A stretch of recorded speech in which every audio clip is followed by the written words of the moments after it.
You've graduated.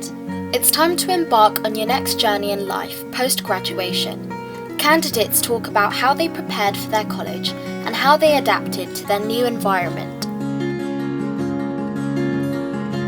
Hi everyone, my name's Dan Peterson. I just finished up my freshman year at Brigham Young University and will be graduating in the class of 2024. And I major in economics/finance. I love to bake. I love all baked goods, to the detriment of my health, unfortunately. Hi everyone, my name is Simi Hazman. I'm a rising sophomore at the University of Houston, and I'm a pre-business major with interests in marketing and data. Hi, my name is Izza, and I'm an incoming sophomore at UC Berkeley, planning to major in computer science. I'm from Sacramento, California, and a fun fact about me is that my favorite hobby is reading. Post-grad, I kind of just relaxed over the summer. I picked up some new hobbies, watched some new TV shows, read some new books, spent some time with my family. Because of COVID, I couldn't really do some traveling and all that stuff I kind of had planned, so that's kind of on hold still. But I think it's really important to take a break and reflect on everything that you've done these past 4 years. You know, you've worked really hard to get to where you are now, and just taking a moment to breathe and know that everything's going to be okay and getting prepared for the next 4 years is super duper important. I graduated in 2020, so right in the pandemic. So my summer opportunities were limited a little bit, but I was able to get an internship, and I did some tutoring, some ACT tutoring that I had been doing previously. I maintained that business a little bit, but because of those reduced opportunities, I also took that time to look into some other interests a little bit. I got really into some outdoor hobbies like rock climbing and mountain biking, which, you know, while not great for really advancing my technical skills, was fun and helped me to have a really relaxing and fun summer before college began. After graduating, I was really hoping I could work. There's a local program in Houston that's coordinated by the mayor's office, and it helps young people find job opportunities around Houston. And so I applied through it to find a job. But when the pandemic got worse, I realized I actually wasn't willing to go and do that. So I switched gears and I found other things to do. My college, Bauer College of Business, ran a series of summer workshops that summer, and they gave incoming and current students the opportunity to meet with alumni and graduate professionals virtually and to do fitness sessions together and even mindfulness workshops. And I used to go to those every week, and I got to hear some really nice student stories about their experience and what they did in Bauer College of Business. And so I learned a lot about the college before I even went there as a student. I also looked for remote volunteering opportunities, and I found the WAVE team. I applied and I got accepted, which I'm really grateful for, since it's allowed me to gain a lot of skills and work towards helping other students get more educational resources. So I would encourage y'all to look for similar opportunities for growth wherever you are, find them and invest in them, because they are going to help yourself. I think that there are two major things that you should look into the summer before college, and one of them is your school's Facebook group, and the other one is EOP, the Educational Opportunity Program. Your school's Facebook group will provide you with numerous opportunities to join clubs, meet new people, learn about internships, research opportunities, volunteer opportunities. And EOP, the Educational Opportunity Program, is a program for low-income and first-gen students to basically be able to access resources. You can access internship opportunities, social events to meet other people, customized advising, as well as scholarships and other resources financially. So as a business major at a large public college in Houston, I've seen that there are a lot of opportunities here where businesses or companies host information sessions at my college, and those are a great way for students like me to get to know companies and to think about future career opportunities within those companies. I know other majors in my college also have similar opportunities, and sometimes a company may host a workshop to help students gain a particular skill in like data science or just something else. So I'd say check in and see what's offered by your own college, and definitely go to those because they will help you learn more about where you can go with your major. So I mainly went through my professors to find stuff on campus. They will be aware of what's going on campus related to your major, and they'll have opportunities lined up that you may not necessarily be able to find super easily online. In terms of what programs should be looked into, that's very specific to you and what you're studying and what you're interested in. Summer opportunities are really important because they allow you to develop some skills and some knowledge that you can't really develop in school. There are a lot of technical skills and practical skills that you can learn even just doing a pretty basic job that you're not going to learn in high school and that will be very applicable to you in college and in your later careers. In terms of how to research them, talk to people that you know. There will be people who are aware of jobs here and there or internships or other things you can do. You can also go on to some online communities for students and ask on there. Summer opportunities before college are very important because they give you a head start in whatever field or industry you're interested in, and they really reveal that you're a proactive and energetic applicant when you show them on your resume. A lot of people think, oh, the summer before college is really tough to find any opportunities at all because I haven't started any classes and I have no experience. But really, you can build up your own skill set by learning something new, or just do your own project with whatever you're interested in. And that's a great way to show that you're a student with a lot of potential, with the ability to grow and develop skills and to do a lot of things on your own. And it definitely makes you stand out. I also think having LinkedIn is a great idea since it's a great way to find internships and even to connect with young people who may have opportunities that you can learn about and you can apply to as well. Last summer, I worked an internship for a software company. In past summers, I've volunteered for the Forest Service. I've done a lot of community work in my summers, typically in my own town, being on like our youth council and such. I've started my own businesses a couple times in the summer and tried that. I did some research once for the Utah State Legislature, which was a really cool opportunity. So Work Study is a federal program that allows you to work in your college in order to help fund your college tuition and fees. Typically, students who aren't able to fully cover their college fees on their own are eligible. And if you check Work Study on your FAFSA, like checkmark it, you may get approved for it, and then you can see it in your financial aid package showing that you've been selected for Work Study. And then you can talk to a financial aid advisor in your college to learn more, since it definitely varies per university. Normally they don't pay like super well. It's mainly a way to earn some money while working minimal hours. And so because of that, pay sometimes isn't always super high, but it's very individual and very unique to each college campus, what jobs are available and what the pay is. How do you know if your college allows for them? You can just look that up online. It should tell you on the school's website whether or not they have a work-study program. I actually have a work-study job right now. I am working at a research-based learning center, and I do things like updating the website, answering emails, social media stuff, and the best part about it is that my job is super duper flexible because it is a work-study job. Unlike retail or fast food, your employer is going to know that you have school, and they're a lot more willing to be more flexible with your schedule during exams, based on your class times. And I think it's really important to have that because as a college student, you never know when something might come up. It does take a bit of time. I know it took me a few interviews to actually get a job, but it's definitely really worth it once you have one. Unlike other sorts of financial aid like Cal Grants or Pell Grants, this is money that you're basically being given, but you have to earn it. And I think that's really great to get some experience while you're in school, especially if you can find a job that's related to your major. That would be super, super amazing. I think community college can be really beneficial, particularly if you either don't know what you want to do or if you're in a pretty tough financial situation. Obviously, community colleges are a lot cheaper than four-year universities.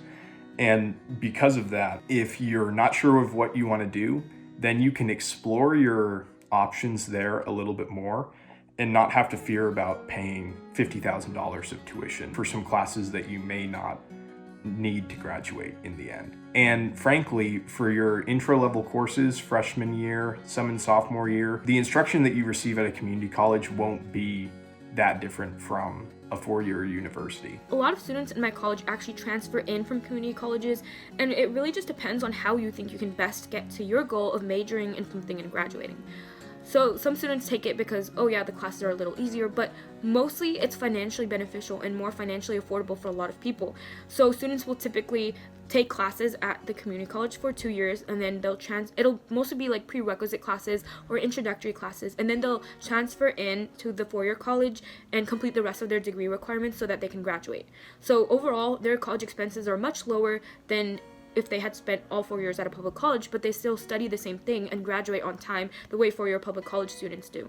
So I would say check in with a four-year college to see what community college courses they'll accept as part of their degree program if you're interested in that option, and definitely talk to more people like your advisors to see what can be done. I would definitely say check out your school's orientation program. I know for me, we got taught how to apply for courses during that time. So a lot of classes that you have to take are things like math and English and foreign language requirements that are required to graduate. Definitely check out what those are and how you can fulfill them.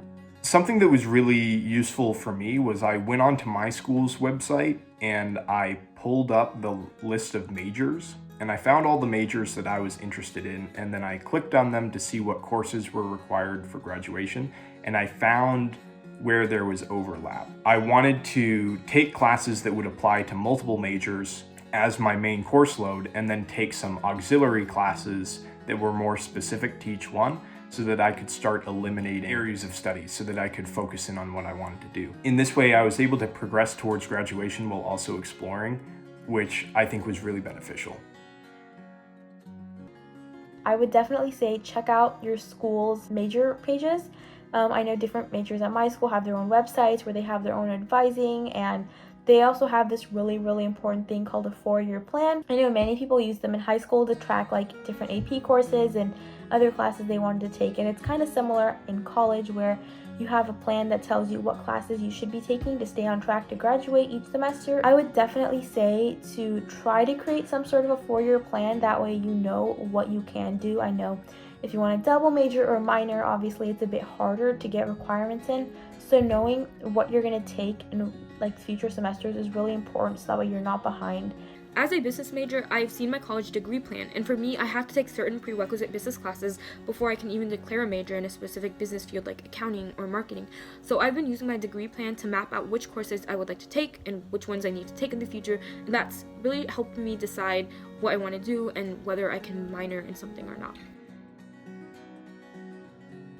The way my college does it is they have a lot of study abroad programs and webinars, and these workshops help students understand how they can study abroad through some type of semester-long program or even through the summer, and they connect students to those opportunities. It definitely varies per college, so check in and see what your college has. But there's also something called the Critical Language Scholarship, and it's a program that's funded by the U.S. Department of State to help college students go abroad and learn language, and they currently offer 15 language programs. So if that's something you're interested in, check in with your college advisors and see how you can make it work, or check out their website online. You can benefit in a lot of ways. I mean, if you're studying in a foreign country, particularly for a long period of time, there's the obvious advantage of just being in a new place and being able to broaden your horizons, being in a new culture, being able to talk to different people than what you're maybe used to can be really, really important in building a more productive worldview. And then, depending on where you're at and your commitment to immersing yourself in the local area, you can also become more familiar with the language, with the culture, and that can help you as well with connecting with people in the future. So I think they can be really beneficial. They're just also kind of expensive, so you have to be prepared for that. I haven't participated in tons of extracurriculars because I just finished my freshman year and it was during the pandemic, so a lot of stuff was shut down. In terms of some things I did participate in, I was a member of the rock climbing club, heck yeah, and I also participated in some business-related clubs to try to network a little bit, build some networking, and meet some of the kids who were a little bit further along in the program. So I did several local tutoring programs since the pandemic has limited educational opportunities for some, and I wanted to help students in Houston. These really helped me improve my communication skills and time management skills since I had to show up timely to these sessions and really work with these younger students to help them with their homework and whatever other assignments they wanted assistance with. I also joined the Bonner Leaders program in my college, and this program had an ACT prep program for low-income juniors and seniors in Houston area high schools. And I was actually on the leadership team for the program, so this really helped me to develop problem solving and teamwork skills, since through the virtual learning and there are a lot of technical difficulties and a lot of different things that you don't expect that come up. And with my team, I was able to work through these and really develop the skills to help the program run smoothly. I also did Muslim Student Association, where I was able to educate myself spiritually. My college has a program for all business honors freshmen where we attend resume and mock interview workshops, as well as other workshops intending to help us better transition into our college. The way it worked was every workshop we went to allowed us to gain points, and we could use those points to get a potential scholarship at the end of the year. So one of the extracurriculars that I participated in last semester was a data science oriented club where I got to work on a super duper cool project with some really amazing people. And basically what we did was we got to apply some of the stuff that we had learned in our data science class to a real life project. And I think it's really great to join clubs like that because you can really learn what you liked from your classes and your major classes that you're taking and what you may not like, and maybe you'll find a new major to take. So definitely looking for opportunities that are related to your major is really, really important. I typically chose morning classes and classes that ended by 4 p.m. since I wanted to have my afternoons and evenings free for doing extracurriculars and volunteer work. I would also fit in homework early in the morning or in between classes and other activities. Business majors don't typically have a lot of heavy homework, so I was able to fit it in wherever I could. One of the benefits of virtual education and activities is that I didn't have to spend time trying to get to places, so I definitely had more efficiency with what I did. And since I live with my family, I definitely prioritized my family a little bit so I could spend more time with them. To be honest, I haven't really figured it out, but I think that the most important thing is to set times to do certain activities, maybe setting, an hour on a Tuesday to do a certain assignment, or setting an hour on a different day to do work for an extracurricular. I would study and do all my homework during the week, and then I would try to leave Friday afternoon, Saturday, and Sunday completely open so that I wouldn't have to do any homework then, and I could just go hang out with my friends or my family or whatever. And that seemed to work pretty well. My homework load was never really heavy enough to make that not possible. So I was initially a physics major entering college. That's what I applied as, because when I applied, I thought that I wanted to do physics, obviously. Pretty quickly thereafter, realized that that was not the path for me. And so I was taking classes at my college. I was doing kind of an exploratory program to try to find what I wanted to do with my life. And eventually I took some classes that I really liked, namely economics and accounting, sadly, despite how sad that sounds.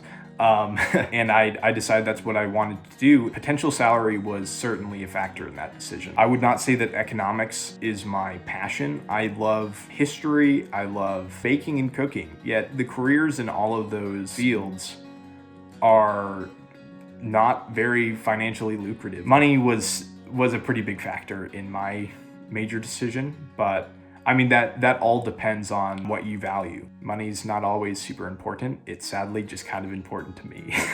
I'm currently a pre-business major, so I haven't exactly declared which specific major I'm going towards. Potential salary was definitely a factor since I do want to have that flexibility where I can look for salary growth if I need to, but I would say wasn't the biggest factor. Overall, I think I'm more interested in choosing a major that's related to data, so since I really like working with it, I might end up majoring in something like management information systems or marketing or even both. Thanks for listening, and I hope these tips really helped you. And yeah, that's it. Thank you guys.